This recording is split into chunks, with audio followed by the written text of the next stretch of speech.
સુરેન્દ્રનગરમાં ગેરકાયદે દબાણ ઉપર બુલડોઝર ફર્યું છે. થાનગઢમાં સરકારી જમીન પરના દબાણો દૂર કરવામાં આવ્યા છે.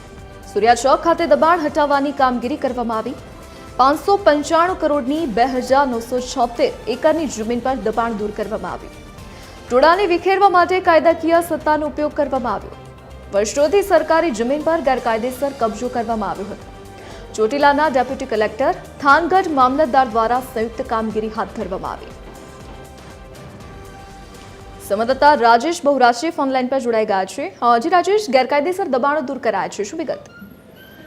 આજી ધરતી વાત કરવામાં આવે તો થાનગઢમાં લેન્ડ માફિયાઓ પર તંત્રનો સપાટો બોલાવવામાં આવ્યો છે. જેમાં જો ખાસ કરીને કહીએ તો 2976 એકર જમીન જેની અંદાજે કિંમત 595 કરોડની સરકારી જમીન જે ખુલ્લી કરાવવામાં આવી હતી.